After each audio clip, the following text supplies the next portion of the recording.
एक बार की बात है। विशाल और चमकदार नीले समुद्र में एक खुशमिजाज छोटा शार्क रहता था, जिसका नाम था बेबी शार्क।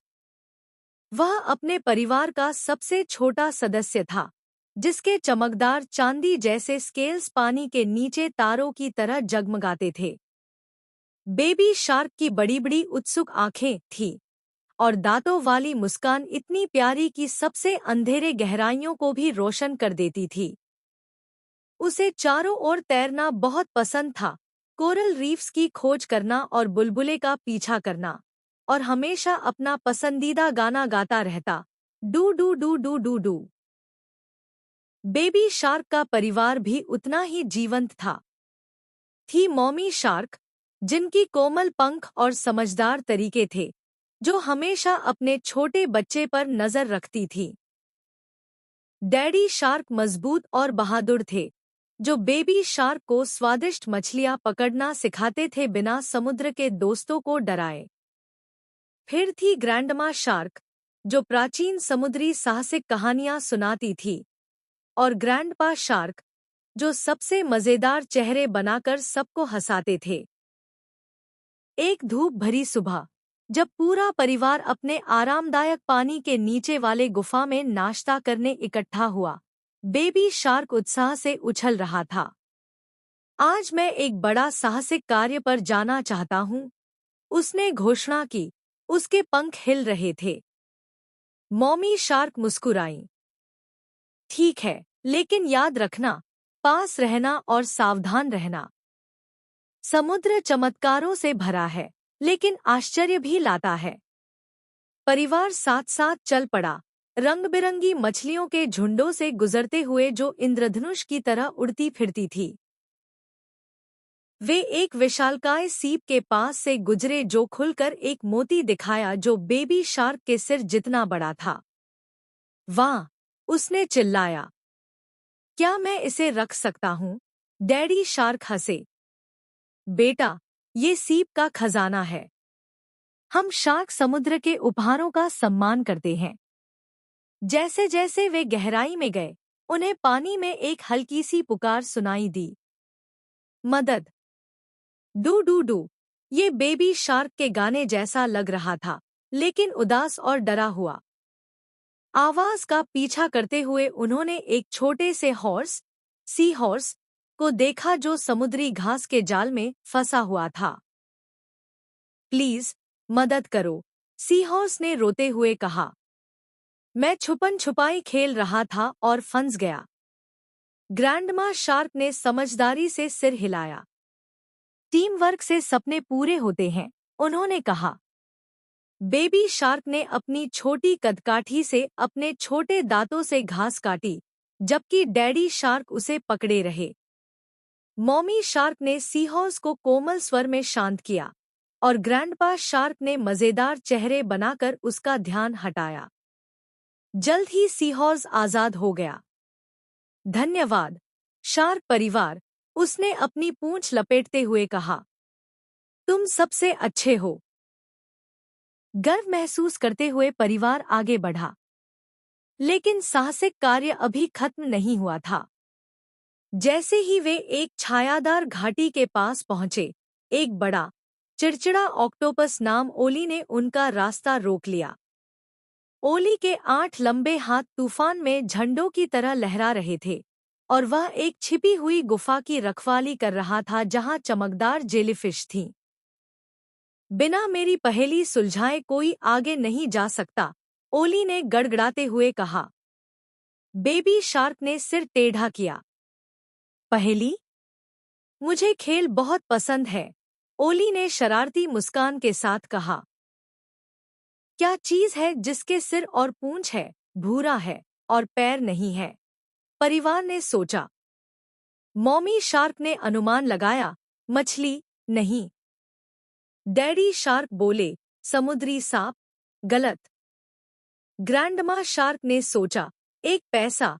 ओली हंसा। हाँ, जमीन से आया एक पैसा। प्रभावित होकर ओली ने उन्हें जाने दिया।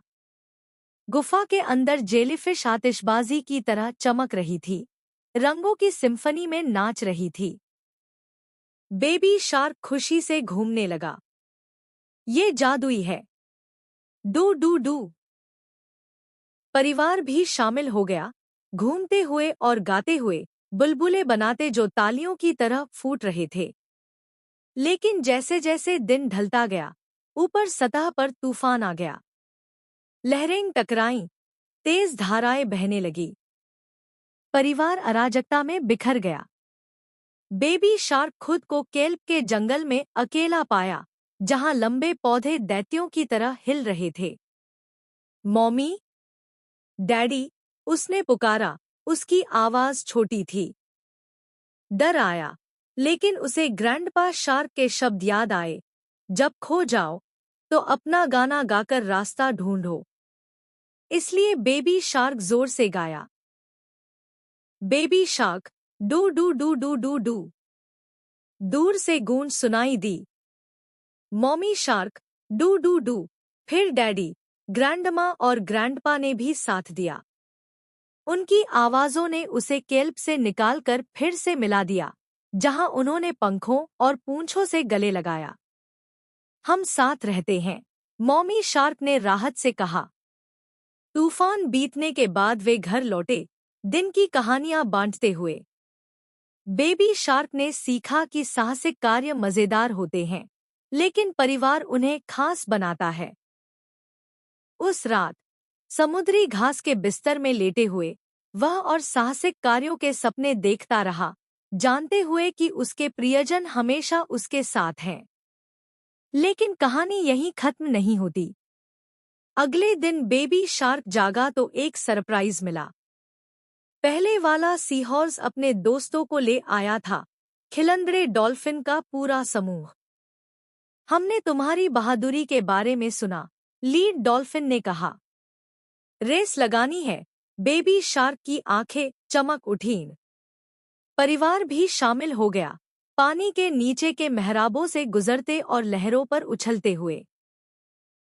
रेस के दौरान उन्हें एक पुराना जहाज का मलबा मिला, जो रेत में दबा था। अंदर खजाना चमक रहा था, सोने के सिक्के, चमकीले जवाहरात और एक रहस्यमयी नक्शा।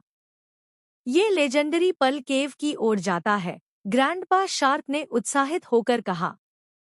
नक्शे में घुमावदार सुरंगों और रखवाली करने वाले ईल्स का रास्ता दिखाया गया था। उत्सुक होकर परिवार नक्शे का पीछा किया। रास्ते में उन्हें मजेदार पात्र मिले। एक क्लाउनफिश नाम चकल्स, जो जोक्स सुनाता, शार्क शर्माता क्यों है? क्योंकि उसने समुद्र का तल देख लिया। सब हंस पड़े। फिर एक बुद्धिमान पुरानी कछुआ ने गहराई के रहस्य बताए। समुद्र में रहस्य है, लेकिन दयालुता उन्हें खोलती है। जैसे ही वे गुफा के करीब पहुंचे, रखवाली करने वाले ईल्स आए, फिसलने वाले और बिजली वाले। अपनी योग्यता साबित करो, वे फुफकारे। बेबी शार्क ने तेजी से सोचा और ग्रैंडमा से सीखा हुआ लोरी गाया। मधुर धुन ने ईल्स को शांत कर दिया और वे रास्ता छोड़कर चले गए। संगीत जंगली को भी वश में करता है, ग्रैंडमा ने गर्व से फुसफुसाया। पल केव के अंदर दीवारें हर रंग के मोतियों से चमक रही थी। बीच में जायंट पल थी, जो अंदर से चमक रही थी। कितना सुंदर है, बेबी शार्क ने सांस ली। लेकिन उन्होंने इसे नहीं लिया, बल्कि उसकी खूबसूरती की तारीफ की और दूसरों के लिए छोड़ दिया। घर लौटते हुए बेबी शार्क सोचने लगा। साहसिक कार्य खोजने के बारे में है, रखने के नहीं, उसने कहा। परिवार ने सिर हिलाया। उनके रिश्ते पहले से ज्यादा मजबूत हो गए। दिन हफ्तों में बदल गए और बेबी शार्क थोड़ा बड़ा हो गया, लेकिन उसका जज्बा वही खेलकूद वाला रहा। उसने अपनी कहानियां समुद्री दोस्तों के साथ बांटी, उन्हें भी खोज करने के लिए प्रेरित किया। शार्क परिवार किंवदंती बन गया, अपने गानों, बहादुरी और प्यार के लिए जाना जाने लगा। एक शाम, जब सूरज नारंगी आग की तरह डूब रहा था, बेबी शार्क ने परिवार की ओर देखा। हमारा अगला साहसिक कार्य क्या होगा? उसने पूछा। Daddy shark